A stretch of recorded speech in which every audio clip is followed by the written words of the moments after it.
کون سا درود پڑھا جائے، کیسا درود پڑھا جائے.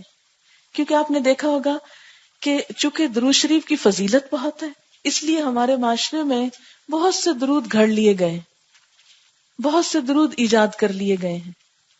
ان کی کیا حیثیت ہے؟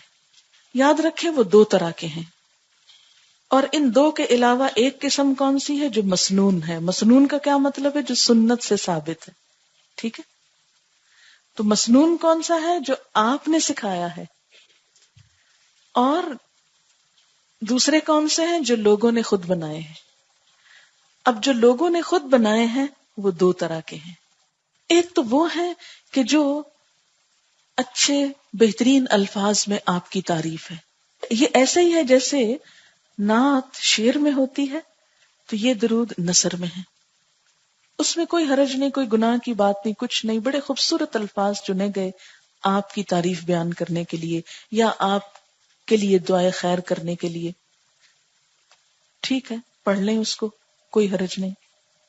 لیکن کچھ درود ایسے بنائے گئے ہیں کہ جس میں آپ صلی اللہ علیہ وسلم سے محبت کے اظہار میں غلو کیا گیا ہے، آپ کی شان کو حد سے بڑھا کر بسا اوقات اللہ تعالی کے برابر کر دیا گیا ہے، یا آپ کو وہ صفات دے دی گئی جو دراصل اللہ تعالی کی صفات ہیں.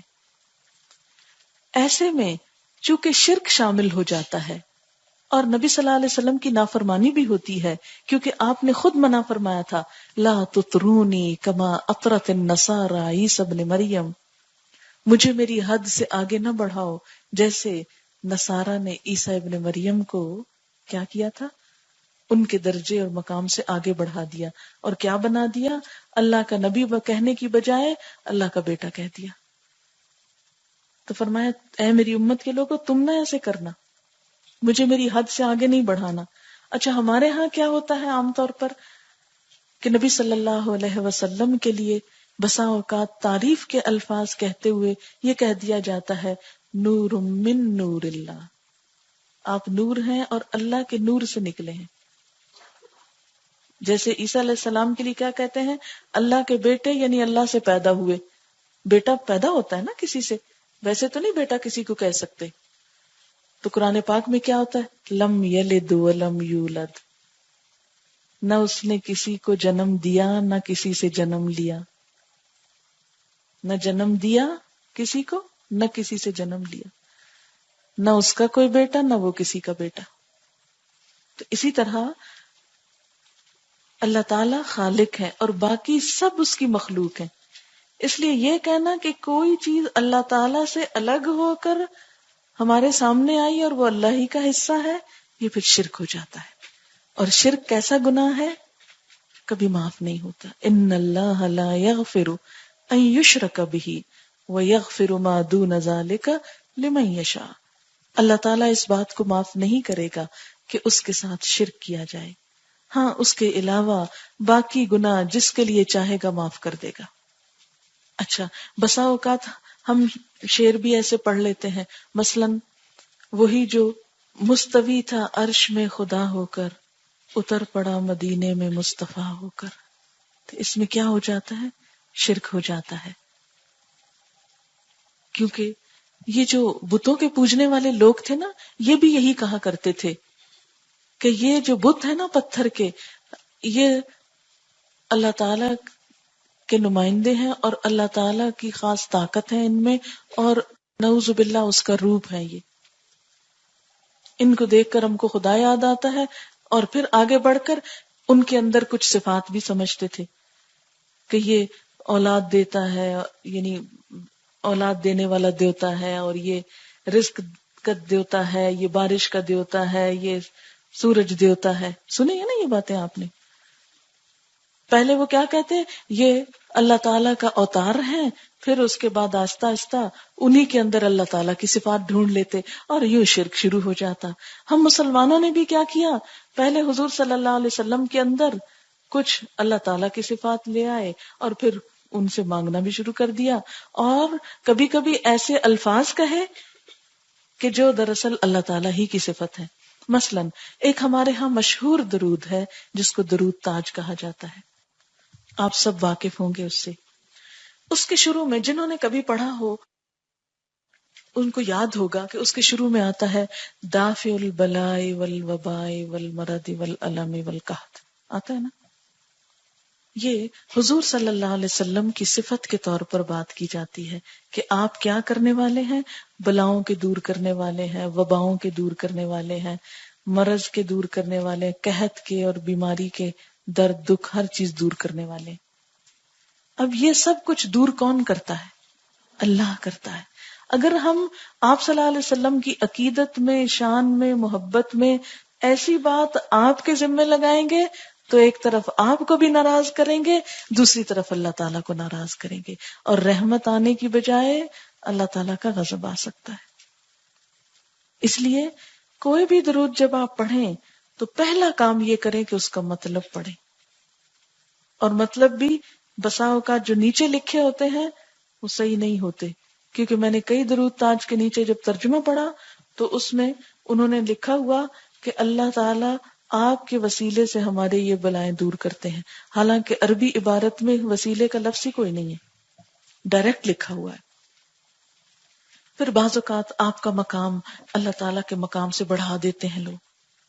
مثلا ایک شعر میں لوگ کہتے ہیں کہ ہر مقام سے بالا میٹھے نبی کا روزہ، عرش اولا سے اعلیٰ میٹھے نبی کا روزہ، کعبے کی عظمتوں کا منکر نہیں ہوں لیکن کعبے کا کعبہ میٹھے نبی کا روزہ. اب کعبہ تو کعبہ ہے نا، کعبے کا تو کوئی کعبہ نہیں ہے، لیکن اس طرح کی باتیں آپ کی محبت میں کر کے تو ہم اس سیدھے رستے سے کہیں اور نکل جاتے ہیں. جہاں آپ کی محبت ایمان کا حصہ ہے وہاں ایسی باتیں کرنا ایمان کو نقصان دیتا ہے. اس لیے ہم کو سوچ سمجھ کے، صرف کسی بات کے لیے یہ کافی نہیں کہ ہمارے آبا و اجداد کرتے تھے یا ہمارے بڑے کوئی جاہل ہیں اور فلاں صاحب جو ہیں وہ اتنے علم پڑھے ہوئے ہیں وہ جاہل ہیں. نہیں، بعض اوقات یہ ہوتا ہے کہ علم بھی ہوتا ہے، سب کچھ ہوتا ہے، لیکن ایسی عقیدت ہو جاتی ہے کچھ چیزوں سے کہ انسان ان کے خلاف کچھ بھی سننا نہیں چاہتا. اور خاص طور پر جس چیز پہ انسان خود چل رہا کبھی نہیں سننا چاہتا کہ میرے اندر یہ خامی. اچھا کسی کی بات نہیں سوچی، ہم میں ہر شخص اپنے بارے میں اس وقت سوچے اور اپنے سے پوچھے کہ جب کوئی مجھے میری کسی خامی، کمزوری، غلطی کے بارے میں بتاتا ہے تو میں اس کو سننا چاہتی ہوں، سنتی ہوں، سن کے اصلاح کرتی ہوں، غصے میں تو نہیں آ جاتی، ریئیکٹ تو نہیں کرتی. تو کیا ہوتا ہے؟ کرتے ہیں نا ریئیکٹ. ہم میں سے کتنے لوگ ہیں جو خوشی سے تنقید سنیں، اچھا اور بتاؤ میری غلطی کیا ہے. کبھی کہا ہم نے کسی کو؟ نہیں کہتے. اور اگر کوئی بھولے سے بتا بیٹھے تو ہم اس کے دشمن ہو جاتے، اس سے تو اب ملنا ہی نہیں ہے، تو بس میری غلطی ہی بتاتا ہے مجھ کو. تو اس لیے جب کوئی ہم کو یہ بتاتا ہے نا تو فوراً کہتے ہیں ہاں یہ وہابی ہوگا نا اس لیے مجھ کو منع کر رہا ہے. وہ وہابی کیا چیز ہوتا ہے؟ ہمیں کسی سے کوئی غرض نہیں کون کیا ہے اور کیا نہیں. ہم نے یہ دیکھنا ہے کہ جو وہ بات کہہ رہا ہے نا وہ صحیح ہے کہ نہیں، چاہے ہمارے ماں باپ ہی کیوں نہ ہو، چاہے ہمارے استاد ہی کیوں نہ ہو، چاہے ہمارے دوست ہی کیوں نہ ہو، چاہے پورا معاشرہ ہی کیوں نہ ہو. ہم کسی کی بات کو اس لیے نہیں لیں گے کہ یہ میرا فلانا رشتہ دار ہے اس لیے میں مان رہی ہوں اس کی بات، یا یہ میرا بزرگ ہے، یا یہ میرا محبوب ہے، یا یہ میرا پسندیدہ انسان ہے اس لیے اس کی بات تو میں نے ضرور ماننی. نہیں، کسی کی بات بھی کب ماننی ہے؟ جب وہ اللہ کی بات کے مطابق ہو اور اللہ کے رسول صلی اللہ علیہ وسلم کی بات کے مطابق ہو. اگر اس کے خلاف ہے تو پوری دنیا ایک طرف ہو جائے، مجھے نہیں ماننی، اس لیے کہ میرے نزدیک اللہ کی ذات سب سے بڑی اور محمد صلی اللہ علیہ وسلم کی ذات سب سے بھی محترم، میری اولاد سے، میرے ماں باپ سے، سب انسانوں سے زیادہ پیارے. اسی لیے تو کہا کہ ایمان مکمل ہی اس وقت ہوتا ہے جب آپ سے محبت اور آپ کی بات سب سے اہم ہو جائے. تو اس لیے کوئی ایسا درود نہیں پڑھنا کہ جس میں کوئی شرک کے الفاظ. تو اب 3 طرح کے درود ہو گئے نا، ایک ہے مسنون، دوسرے ہیں غیر مسنون لیکن اچھے الفاظ ہیں، اور تیسرے ہیں غیر مسنون لیکن ان کے الفاظوں میں غلو ہے یا کوئی مطلب کچھ صحیح نہیں لگ رہا، جو قرآن کی تعلیم یا روح کے منافی ہے، وہ درود نہیں پڑھنا۔ اب مسنون الفاظ کیا ہیں اور مسنون کیوں بتانے لگی ہوں؟ اس لیے کہ جو کچھ آپ نے سکھا دیا وہ سب سے اعلیٰ و افضل ہے، سب سے بہترین ہے۔ حضرت ابو حمید ساعدی سے روایت ہے، کہتے ہیں کہ صحابہ کرام نے عرض کیا، اے اللہ کے رسول صلی اللہ علیہ وسلم، ہم آپ پر کس طرح درود بھیجیں؟ آپ ہی ہم کو بتائیے کہ ہم کیا کریں، کیونکہ بڑے عقل مند تھے نا، کہ جو آپ بتائیں گے وہی صحیح بات ہوگی، آپ کو خوش کرنا ہے تو آپ کی پسند کی چیز پڑھیں ہم۔ اچھا، ہم نے کبھی کیوں نہیں پوچھا یہ سوال کہ آپ نے کون سا درود پسند کیا تھا؟ ہم تو کیا کہتے، اچھا کس درود سے ہماری مشکلیں آسان ہوگی، ہم بس وہ پڑھیں گے، چاہے وہ آپ نے دیا ہو یا کسی اور نے لکھا ہو، مسنون ہو کہ غیر مسنون ہو، اس میں سچی باتیں لکھی ہوں یا اس میں شرکیہ باتیں لکھی ہوں، بس ہمیں تو اس سے غرض ہے کہ کسی نے یہ فرما دیا کہ اس سے سارے مسئلے حل ہو جائیں، اور ہم آنکھیں بند کر کے اس کو پڑھنے لگ گئے بے سوچے سمجھے۔ ایسے نہیں پڑھنا، کیا پڑھنا ہے؟ جو آپ نے دیا وہ ہماری پرائرٹی نمبر 1 ہے۔ صحابہ کرام نے عرض کیا، اے اللہ کے رسول صلی اللہ علیہ وسلم، ہم آپ پر کس طرح درود بھیجیں؟ آپ نے فرمایا، یوں کہو، یا اللہ محمد صلی اللہ علیہ وسلم پر، آپ کی ازواج پر، آپ کی اولاد پر رحمت بھیج جس طرح تو نے آل ابراہیم پر رحمت بھیجی۔ یا اللہ محمد صلی اللہ علیہ وسلم پر، آپ کی ازواج پر، آپ کی اولاد پر اس طرح برکتیں نازل فرما جس طرح تو نے آل ابراہیم پر برکت نازل فرمائی، تو بے شک بزرگ اور اپنی ذات میں آپ محمود ہے۔ اور اس کی عربی عبارت کیسے ہے؟ اللہم صلی علی محمد وازواجہ وذریتہ کما صلیت علی آل ابراہیم وبارک علی محمد وازواجہ وذریتہ کما بارکت علی آل ابراہیم انک حمید مجید۔ یہ بخاری کی روایت ہے، اور ہو سکتا ہے ہم میں سے بہتوں نے پہلی دفعہ یہ سنا ہو۔ پھر اسی طرح ایک اور ہے، اس میں بھی صحابہ کرام نے حضور صلی اللہ علیہ وسلم سے پوچھا تو آپ نے کچھ یوں سکھایا، اللہم صلی علی محمد وعلی آل محمد کما صلیت علی ابراہیم وعلی آل ابراہیم انک حمید مجید، اللہم بارک علی محمد وعلی آل محمد کما بارکت علی ابراہیم وعلی آل ابراہیم انک حمید مجید۔ یہی ہم عام طور پہ نماز میں پڑھتے ہیں نا، یہ بھی بخاری کی روایت ہے۔ اسی طرح ایک اور آپ نے یوں سکھایا، اللہم صلی علی محمد النبی الامی وعلی آل محمد کما صلیت علی ابراہیم وعلی آل ابراہیم وبارک علی محمد النبی الامی وعلی آل محمد کما بارکت علی ابراہیم وعلی آل ابراہیم انک حمید مجید۔ اسی طرح کچھ اور ورشنز بھی ہیں، لیکن کچھ ایسے ہیں جو مختصر ہیں، یعنی یہ تو لمبے والے تھے، ذرا چھوٹا ورشن ایک میں آپ کو سناؤں گی، یہ بھی بخاری کی روایت ہے۔ اللہم صلی علی محمد عبدک ورسولک کما صلیت علی آل ابراہیم وبارک علی محمد وعلی آل محمد کما بارکت علی ابراہیم۔ پھر اسی طرح ایک اور درود ہے جو مختصر ہے، کیونکہ بعض اوقات دل چاہتا ہے زیادہ دفعہ پڑھیں، لیکن لمبا پڑھتے ہوئے پھر ہم گھبراتے ہیں، تو اس پر حضرت زید بن خارجہ کی روایت ہے، کہتے ہیں کہ میں نے حضور صلی اللہ علیہ وسلم سے سوال کیا کہ مجھے درود بتائیے آپ نے فرمایا مجھ پر درود بھیجا کرو اور دعا میں اسے لازم کر لو، اور یوں کہو، اللہم صلی علی محمد وعلی آل محمد۔ بس یہ کیا ہے؟ مختصر ترین۔ کیسے؟ اللہم صلی علی محمد وعلی آل محمد، یہ چھوٹا سا ہے، تسبیح بھی ہو سکتی ہے آرام سے۔ اسی طرح آپ پر سلام کا طریقہ کیا ہے، اس کے مسنون الفاظ۔ حضرت عبداللہ بن مسعود رضی اللہ تعالی عنہ کہتے ہیں کہ رسول اللہ صلی اللہ علیہ وسلم ہماری طرف متوجہ ہوئے اور فرمایا، اللہ ہی سلام ہے، جب تم نماز پڑھو تو کہو، تمام زبانی، جسمانی اور مالی عبادات اللہ تعالیٰ کے لیے ہیں۔ اے نبی صلی اللہ علیہ وسلم، آپ پر اللہ کا سلام اور اس کی رحمتیں اور اس کی برکتیں ہوں۔ ہم پر بھی اور اللہ کے نیک بندوں پر بھی سلام ہو. جب تم یہ کہو گے تو یہ الفاظ اللہ تعالیٰ کے تمام نیک بندوں کو پہنچ جائیں گے، چاہے وہ آسمان میں ہوں یا زمین میں. میں گواہی دیتا ہوں اللہ کے سوا کوئی معبود نہیں، اور میں گواہی دیتا ہوں کہ محمد صلی اللہ علیہ وسلم اللہ تعالیٰ کے بندے اور اس کے رسول ہیں. اور یہ کیا ہے جو ہم التحیات جس کو کہتے ہیں، اس میں بعض اوقات لوگ پڑھنے میں غلطی کرتے ہیں، کہتے ہیں التحیات. التحیات نہیں ہے، التحیات. التحیات تحیات اصل میں تھا اور اس سے شروع میں ال لگا، تو التحیات. آپ کو معلوم ہے کہ حضور صلی اللہ علیہ وسلم جب معراج پر تشریف لے گئے تھے تو ظاہر اللہ تعالیٰ کو تو کوئی چیز نہیں چاہیے، آپ کے لیے تحفہ کس چیز کا لے کر گئے؟ انہی اچھے کلمات کا، التحیات للہ والصلوات والطیبات. کیا معنی؟ کہ تمام زبانی، جسمانی اور مالی عبادات اللہ ہی کے لیے، پاکیزہ کلمات اللہ کے لیے.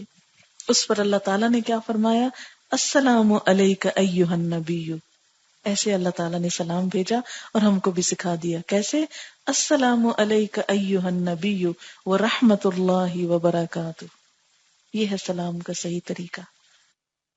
اس پر جواب میں آپ صلی اللہ علیہ وسلم نے کیا فرمایا؟ یہ نہیں کہا والسلام علیکم، فرمایا السلام علینا، یعنی اللہ تعالیٰ آپ بھیج رہے ہیں، ہم قبول کر رہے ہیں، اور صرف اپنے لیے نہیں، وَعَلَىٰ عِبَادِ اللَّهِ الصَّالِحِينَ. اس سے محبت پھوٹتی ہے نا آپ کے لیے کہ ہر موقع پر آپ نے اپنے ماننے والوں کو بھی یاد رکھا. السلام علینا وعلی عباد اللہ الصالحین. اور پھر فرمایا اشہد ان لا الہ الا اللہ واشہد ان محمدا عبدہ ورسولہ. اسے بخاری نے روایت کیا ہے.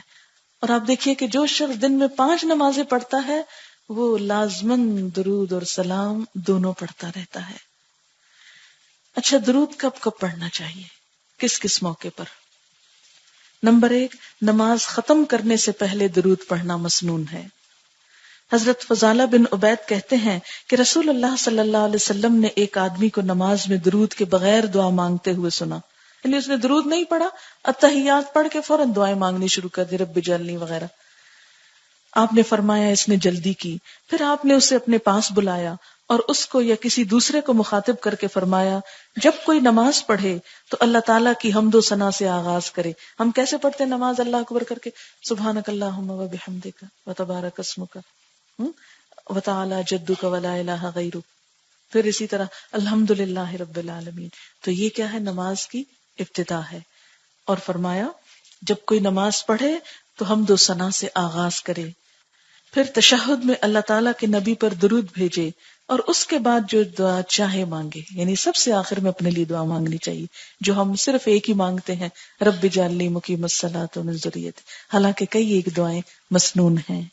پھر اسی طرح اور کب درود پڑھنا چاہیے؟ نماز جنازہ میں دوسری تکبیر کے بعد درود پڑھنا مسنون ہے. حضرت امامہ آپ صلی اللہ علیہ وسلم کے ایک صحابی سے روایت کرتے ہیں کہ نماز جنازہ میں امام کا پہلی تکبیر کے بعد خاموشی سے سورۃ فاتحہ پڑھنا، دوسری تکبیر کے بعد نبی صلی اللہ علیہ وسلم پر درود بھیجنا، اور تیسری کے بعد خلوص دل سے میت کے لیے دعا کرنا، اور ان تکبیروں میں قرآن کی قرات نہ کرنا اور آہستہ سلام پھیرنا سنت ہے. اور درود کب پڑھنا چاہیے؟ آذان سننے کے بعد. آذان سننے کے بعد، دعا مانگنے سے پہلے. آپ کو پتا ہے نا کہ آذان کے بعد دعا قبول ہوتی ہے، لیکن اس دعا سے پہلے درود شریف پڑھ لینا چاہیے.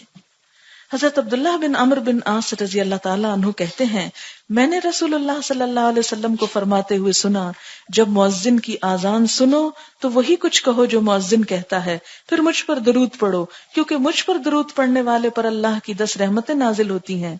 اللہ تعالیٰ 10 رحمتیں نازل فرماتا ہے. اس کے بعد میرے لیے اللہ تعالیٰ سے وسیلہ مانگو. وسیلہ جنت میں ایک مقام ہے جو جنتیوں میں سے صرف کسی ایک کو دیا جائے گا. مجھے امید ہے کہ وہ جنتی میں ہی ہوں گا، لہٰذا جو آدمی میرے لیے اللہ سے وسیلہ کی دعا کرے گا اس کے لیے میری شفاعت واجب ہو جائے گی. اللہم رب ھذہ الدعوۃ التامہ والصلاۃ القائمہ آت محمدا الوسیلۃ والفضیلہ ٹھیک ہے، تو اس دعا میں ہم کیا مانگتے ہیں؟ آپ نبی صلی اللہ علیہ وسلم کو وسیلہ عطا کیجئے. اور وسیلہ کہاں ہے، کیا ہے؟ جنت میں ایک اعلیٰ ترین مقام ہے جو صرف ایک شخص کو ملے گا، اور وہ ہم کیا چاہتے ہیں کس کو ملے؟ اپنے حبیب محمد صلی اللہ علیہ وسلم کو، اور اس کے لیے ہم دعا مانگتے ہیں. پھر اور کب درود پڑھنا چاہیے؟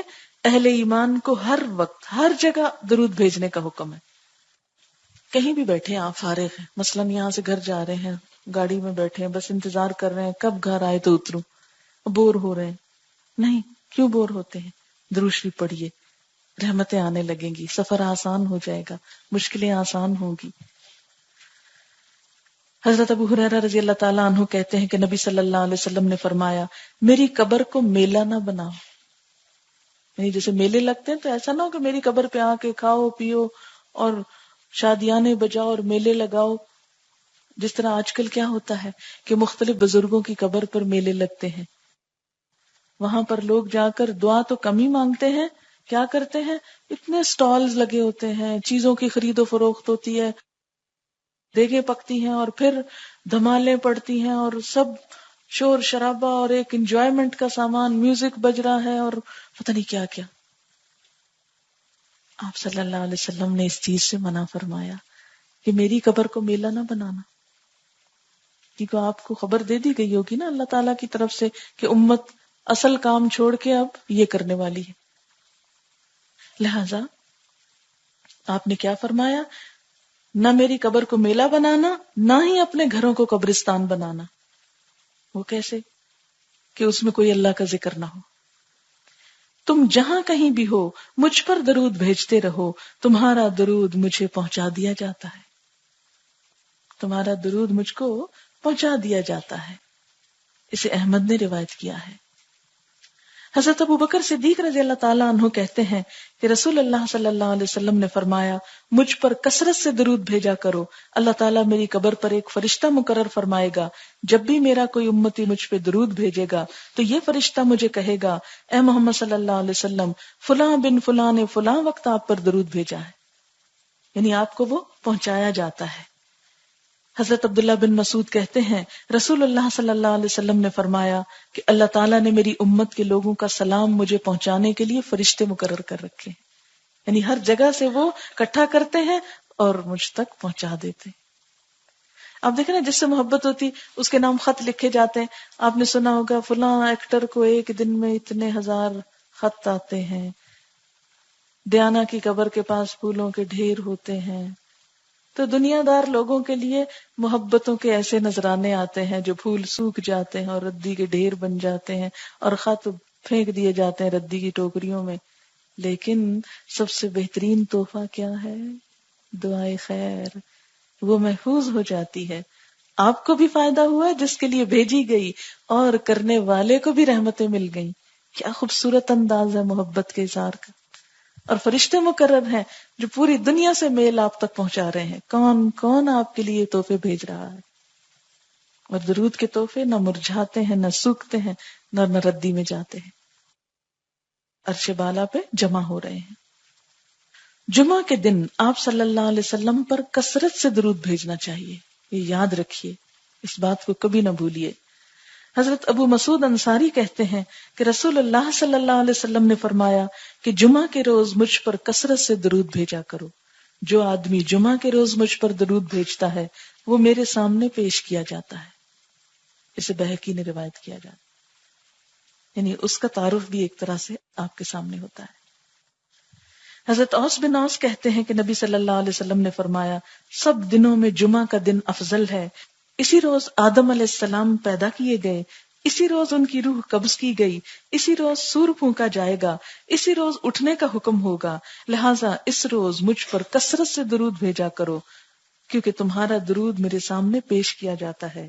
صحابہ کرام نے عرض کیا، اے اللہ کے رسول صلی اللہ علیہ وسلم، آپ کی وفات کے بعد آپ کی ہڈیاں بوسیدہ ہو چکی ہوں گی، یا یوں کہا کہ آپ کا جسم مبارک مٹی میں مل چکا ہوگا، تو پھر ہمارا درود آپ کے سامنے کیسے پیش کیا جائے گا؟ آپ نے فرمایا، اللہ تعالیٰ نے انبیاء کے جسم زمین پر حرام کر دیے ہیں. یعنی انبیاء علیہ السلام کا درجہ تو شہداء سے بھی بڑا ہوتا ہے. شہید مر کے نہیں مرتے اور ان کے جسموں کو بھی زمین نہیں کھاتی، اسی طرح انبیاء علیہم السلام جو ہیں ان کے جسم کو مٹی کوئی نقصان نہیں دیتی۔ دعا مانگنے سے پہلے اللہ کی حمد و ثنا کے بعد درود پڑھنے کا حکم ہے، جس کا ذکر پیچھے بھی کیا جا چکا ہے۔ گناہوں کی بخشش حاصل کرنے کے لیے درود شریف پڑھنا چاہیے، تکلیف، مصیبت، رنج اور غم کے موقع پر کثرت سے درود شریف پڑھنا چاہیے۔ آپ صلی اللہ علیہ وسلم کا نام مبارک سنتے ہوئے، پڑھتے ہوئے یا لکھتے وقت درود شریف پڑھنا چاہیے، اور لکھتے وقت صلی اللہ علیہ وسلم پورا لکھنا چاہیے۔ اگر بہت تیز لکھ رہے ہیں، جیسے امتحان میں آپ پیپر حل کر رہے ہیں اور اتنا وقت نہ ہو، تو ایک دفعہ پورا لکھ لیجئے اور ہر دفعہ سواد کے ساتھ انڈیکیشن دے دیجئے۔ اسی طرح انگریزی میں پیس بی اپون ہم ایک دفعہ پورا لکھ لیجئے اور اس کے بعد ایبریویشن بھی لکھی جا سکتی ہے، لیکن اس سے زیادہ اچھا ہے کہ انگلش میں محمد لکھ کر اور اوپر سواد کا انڈیکیشن دینے کا رواج ڈالے صلی اللہ علیہ وسلم۔ حضرت علی رضی اللہ تعالیٰ عنہ کہتے ہیں کہ جس کے سامنے آپ کا نام لیا جائے پھر وہ درود نہ پڑھے وہ بخیل ہے۔ اسی طرح مسجد میں داخل ہوتے اور مسجد سے نکلتے وقت درود و سلام پڑھنا مسنون ہے۔ حضرت فاطمہ کہتی ہیں کہ رسول اللہ صلی اللہ علیہ وسلم جب مسجد میں داخل ہوتے تو فرماتے بسم اللہ والسلام علی رسول اللہ، اللہم اغفر لی ذنوبی وافتح لی ابواب رحمتک۔ اللہ کے نام سے مسجد میں داخل ہوتا ہوں اور اللہ کے رسول صلی اللہ علیہ وسلم پر سلام ہو۔ اے اللہ میرے گناہ معاف فرما اور اپنی رحمت کے دروازے میرے لیے کھول دے۔ اور جب مسجد سے باہر نکلتے تو فرماتے بسم اللہ والسلام علی رسول اللہ، اللہم اغفر لی ذنوبی وافتح لی ابواب فضلک۔